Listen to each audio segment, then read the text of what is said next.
You're welcome to the Economy and Politics Show. I'm Ottoabasi Abasiekong.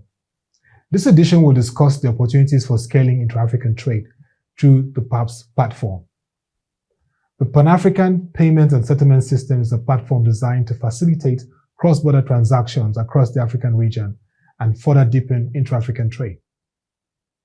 It is a critical enabler of cross-border payments, simplifying transactions across countries and regions and serving as the core of actualizing the Africa Continental Free Trade Area dreams and ideals.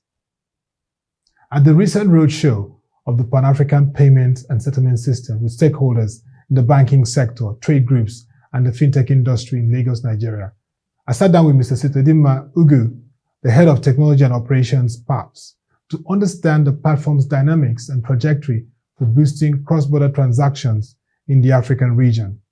It was an opportunity to gain further insight into the adoption level of PAPSS across the financial services industry.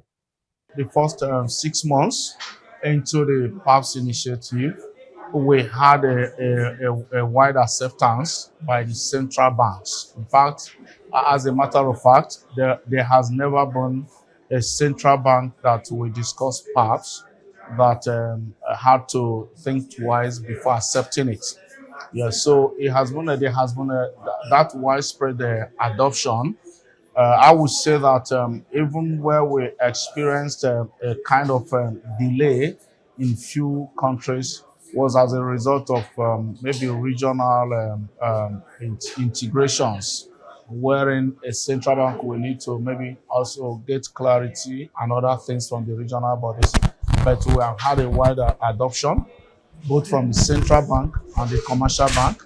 And today I can say comfortably, over 13 central banks have signed up, meaning 13 countries. And I'm sure that our objective is before the end of this year to have at least 25 countries, 25 central banks signed up in PAPSS. I would like you to explain the settlement process because through the roadshow you've seen a lot of concerns raised, especially the fact that there's no common regional currency and you still have to go through the foreign currencies like the dollar, the pound, and of course the euro. So how do you navigate these issues of foreign exchange and even the costs, which is part of the feedbacks you've gotten from the roadshow in Nigeria? Okay, the settlement in PAPSS, first and foremost, no African currencies, most of them are not reserve currencies. And so it's impossible to just determine what will be the benchmark for exchanging currency A versus currency B.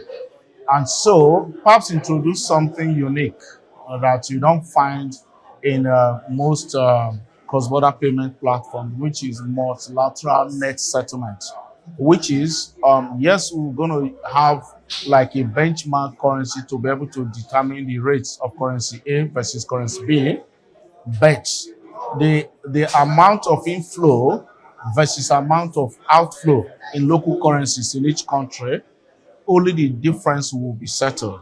So that means that you don't need to have entire liquidity to really settle as it is today in other cross-border payment platforms. And for the fact that we have also eliminated the issues of offshore correspondent institutions, that again comes at a gain to everybody.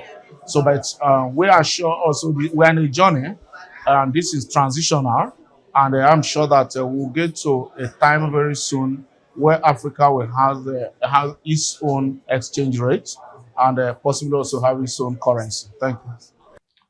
There was also the conversation around the ease of documentation, which has become a major concern for stakeholders. And for Mr. Ositadimma Ugwu, PAPSS is aware of this, and these are core issues that are being addressed. Yes, the issues of documentation, as you saw in our presentation, were regulated by those central banks. And one thing that a scheme of our nature will not do is to go against the regulation in each country. But the good thing is this, we have a good partnership with those central banks, being also, all of them also that have signed up in PAPSS, also being part of the management of PAPSS. And so because of that, we are having discussion with them. Our role is to ensure that we also take feedback from the different markets. Different things are applied in different markets. And so if we take a feedback like we have taken in Nigeria, the next thing will be to approach the regulator to say that now the platform has been built, the rail is there, made available. Now, ease of doing business to help us. And definitely we'll work with regulators to ensure that we get that done. With the alarming rate of cyber crimes, the need for data-secure platforms has become an imperative which PAPSS aligns with, and he gives further insight on this. Yes, security is key to us. Of course, we have to meet our own requirements as a financial market infrastructure, security-wise, and also meet the security requirements of central banks that are connecting to us. We don't just secure ourselves as PAPSS, we try also to ensure the security of the partners that are connected to us. Because if there's a weak link, then everybody is weak. So what we do is at first we introduce a digital certificate signing. Apart from the fact that all connectivities are encrypted in a side-to-side tunnel, we introduce digital certificate signing to ensure also that messages that flow from us to our participants are signed. And until the system gets confirmation that these messages are valid, transactions will never pass through. And we have also gotten many ISO certifications, too numerous to mention. And the whole objective is meant to ensure and give our participants that comfort that your money is secured via PAPSS. In the next decade, the PAPSS platform poises to be a big catalyst for boosting the African trade. What role would it play?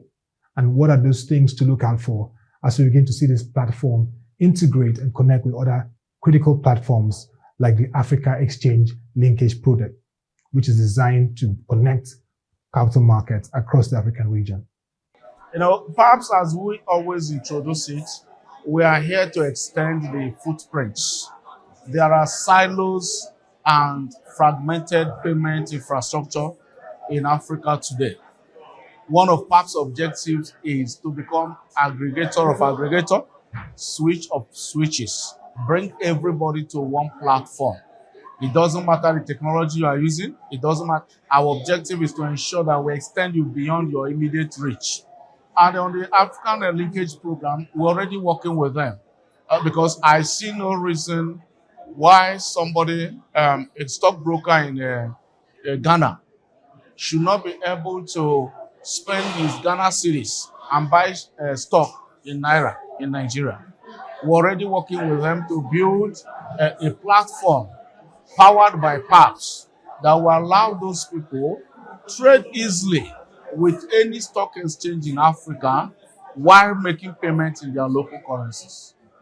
Indeed, PAPSS presents immense opportunities for unlocking trade and development in Africa. With 120 African banks signed onto the platform and 60-plus banks already live, PAPSS is an African homegrown solution that could catalyze trade and development and reposition Africa as a globally competitive regional hub. It is clearly believed that with the fintechs, trade groups, and every other services firms integrated, it will really pivot growth, lift millions of people out of poverty in Africa, and continue to deepen trade and move Africa to the place of prosperity. That will be all for this edition of the Economy and Politics Show. If you want to get further insights on this conversation, visit the ProShow website displayed on the screen and follow our social media platforms to engage further on this show. Till we come your way again, enrich yourself with the knowledge of socioeconomic developments around you because it is a wise thing to do. I'm Ottoabasi Abasiekong. Thank you for watching and bye for now.